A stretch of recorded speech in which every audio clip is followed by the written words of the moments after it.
All right, I want you to forget every corporate turnaround story you've ever heard. Seriously, this isn't about some clever pivot or a big restructuring. This is a story about a company that was literally forged in the fire of its leader's total and complete collapse, and then his rebirth. This is the incredible story of Oaken. Right from the get-go, the source material for this story hits you with this powerful line that just sets the stage for everything. It was a trial by fire. Survival depended not on action, but on absolute submission. See, this isn't a story about hustling harder. It's a story about surrender, about strategy, and about a crisis that came dangerously close to destroying everything. To really appreciate the phoenix rising, you have to understand the ashes it came from. So let's start there, with the fall, the crisis that brought Awake Inc. and its founder right to the edge of the abyss. So Oak Inc.'s history, it started out like a pretty standard success story. It began in Japan's blockchain scene back in '07, expanded into Vietnam with different businesses in commerce and tech. Everything was on the up and up. But then, bam, 2021 hits, and that upward climb comes to a sudden, screeching halt. This 2-year period, that's where our story really kicks off. And we're not talking about a rough patch or a bad quarter here. The source material calls it a total crisis. It was a perfect storm, battering the company from the outside while its founder, Mr. Ha, was being absolutely consumed by this intense personal suffering on the inside. And the physical toll was just staggering.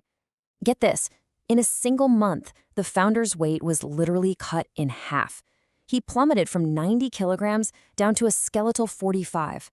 I mean, that isn't just stress. That's a complete physical and psychological shutdown. When you look at the source material itself, it paints this absolutely harrowing picture. Mr. Ha was getting hammered by media attacks, he was under police investigation, and the fear just became paralyzing. So much so that he completely cut himself off from the outside world, just isolating himself in a desperate bid to protect his family. So, into this total abyss of personal and professional ruin walks this enigmatic figure. And he wasn't a consultant or an advisor.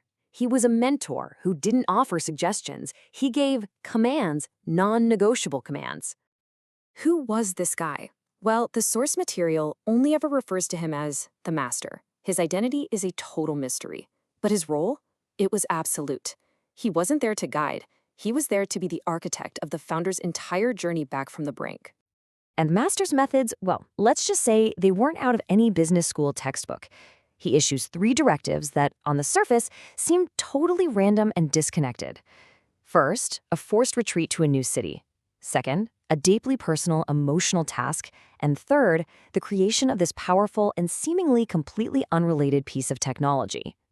But amidst all these cryptic commands, the master gave him one single powerful assurance.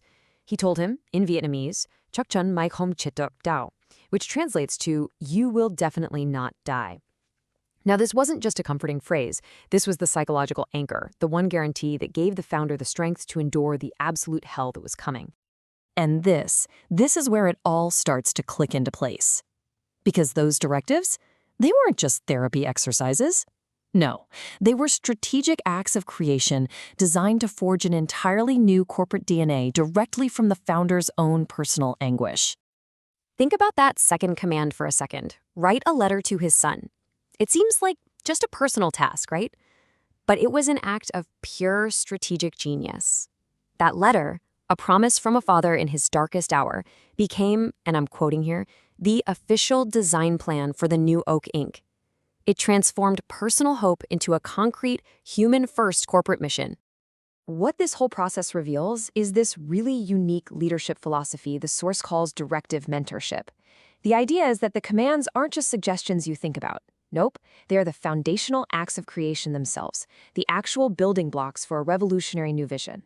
So now let's talk about that third mandate, the 4X AI. This is where things get really fascinating, because this directive wasn't just about creating a money printing machine. It was about forging an ethical code that was strong enough to actually control it. And the potential of this AI is, well, it's just mind-boggling. The documents talk about simulations where you start with an initial $10,000, and it turns it into $53 billion. That's not just wealth. That's a nation-building level of financial power. But And this is probably the most critical part of the entire story. The master insisted on what he called a self-imposed handicap. So you have this unbelievably powerful tool, but it's deliberately shackled by a strict ethical code. Its financial profits are capped, it's forbidden from playing in zero-sum games like the stock market, and its trading is limited only to markets with tangible, real-world value like gold. This thing was never designed to be a hedge fund. It was designed to be a tool for creating real value. So let's recap. The founder has been rebuilt from the ground up. The company has a brand new DNA. The weapon has been forged and then tamed.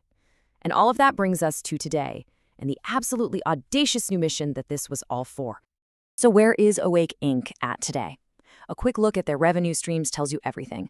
A whopping 80% of their revenue comes from a service called GCHP-V2, which is an AI life care platform. This proves it, doesn't it? The company that was born from so much crisis is now fundamentally focused on human well-being, not just making money. And here it is, the ultimate goal. Oak's grand quest, as laid out in the documents, is nothing less than helping to transform Japan into a tax-free state by the year 2050. I mean, let that sink in for a second. And this monumental goal is supposed to be funded by that same powerful but ethically bound AI. The founder's personal crisis? That wasn't the end. It was just the necessary training ground for this national-level war. And that brings us to a final, provocative quote from the source material: "The real war begins at dawn." It just forces you to rethink everything you've just heard. If this entire incredible story of collapse and rebirth was just the prelude, just the training ground, what in the world does the actual war look like?